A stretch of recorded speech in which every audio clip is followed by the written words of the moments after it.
after hundreds of deaths.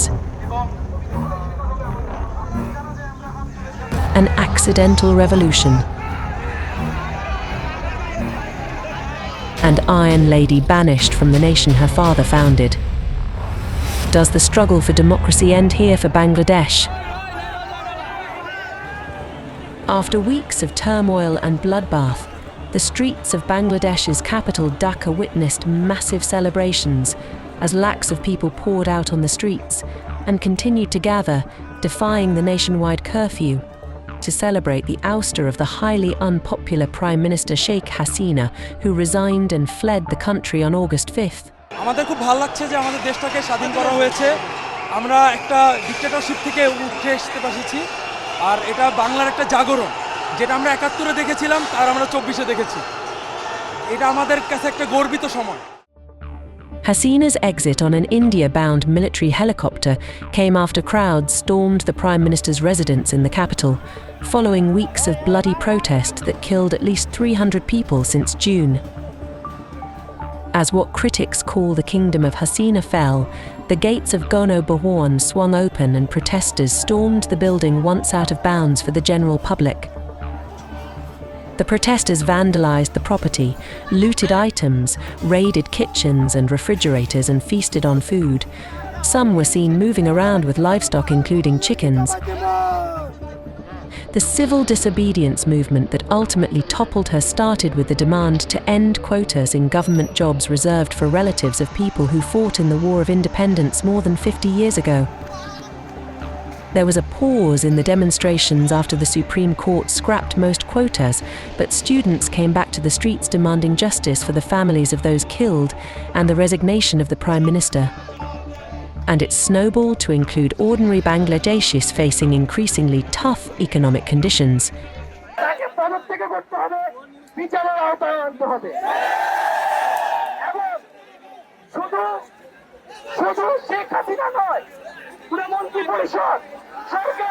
সবাইকে পদত্যাগ করতে হবে এবং এই যে রেজিম, এই যে ফ্যাসিবাদী শাসন ব্যবস্থা, এটাকে বিরোধ করতে হবে। Meanwhile, amid the jubilant scenes, there is a lot of apprehension among the protesters and the general public. This stems from the army quickly jumping into the scene as Hasina bowed out and the country's history of military rule both directly and indirectly.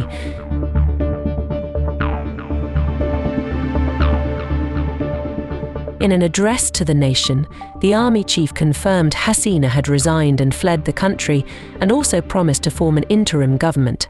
মাননীয় প্রধানমন্ত্রী পদত্যাগ করেছেন এবং এখন একটা interim government form করে আমরা আমাদের কার্যক্রম পরিচালনা করব। আমি সমস্ত রাজনৈতিক দলের নেতৃবৃন্দকে এখানে আমন্ত্রণ করেছিলাম, ওনারা এখানে এসেছেন।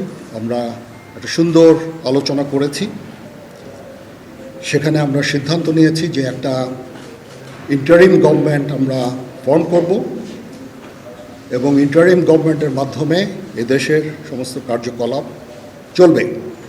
He also asked the people to trust the military and restore calm and ensured those responsible for the killings would be punished. আপনারা সেনাবাহিনীর প্রতি আস্থা রাখেন, সশস্ত্র বাহিনীর প্রতি আস্থা রাখেন। আমি সমস্ত দায়িত্ব নিচ্ছি, আপনাদের জানমাল, এবং আপনাদেরকে আমি কথা দিচ্ছি যে আপনারা আশাহত হবেন না।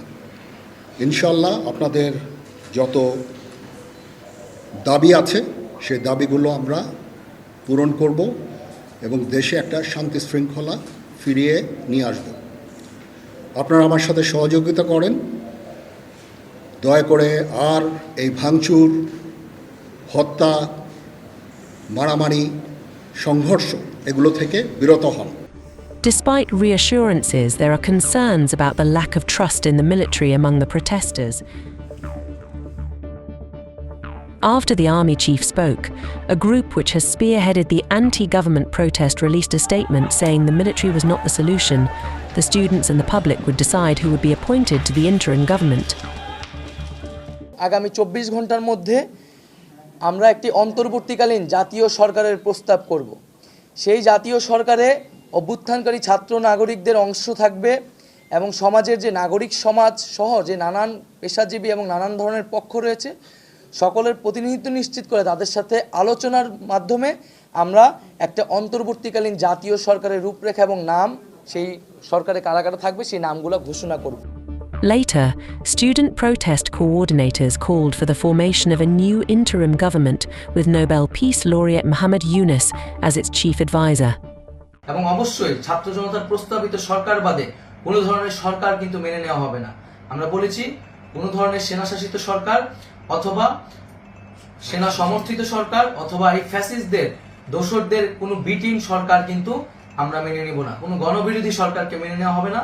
নোবেল পুরস্কার বিজয়ী ডক্টর মোহাম্মদ ইউনুসকে প্রধান উপদেষ্টা করে অন্তর্বর্তীকালীন সরকার গঠন করা হবে এবং ডক্টর মোহাম্মদ ইউনুসের সাথেও আমাদের কথা হয়েছে।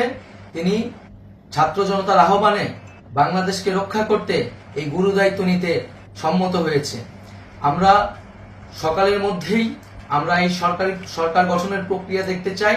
রাষ্ট্রপতির কাছে আহ্বান থাকবে যে দ্রুত সময়ের মধ্যে ডক্টর মোহাম্মদ ইউনুসকে প্রধান উপদেষ্টা করে অন্তর্বর্তীকালীন সরকার গঠন করা হোক। Observers fear that the following days may see a tug of war between the army and the student-led movement in the run-up to the formation of an interim government. This may lead to further repression and unrest if either side feels sidelined, and the tensions will only rise if general elections aren't held eventually, which is a demand that protesters and the general public are likely to raise in the coming days. The army controlled politics in Bangladesh directly or indirectly for 15 years after the father of the nation, Bangabandhu Sheikh Mujibur Rahman, was assassinated in a coup by the army in August 1975, just 4 years after the independence of the country from Pakistan. The interference of the generals didn't stop until Sheikh Hasina, Mujib's daughter, rose to power in 2008. Although parliamentary democracy returned to Bangladesh in 1991, the interference by the army did not stop.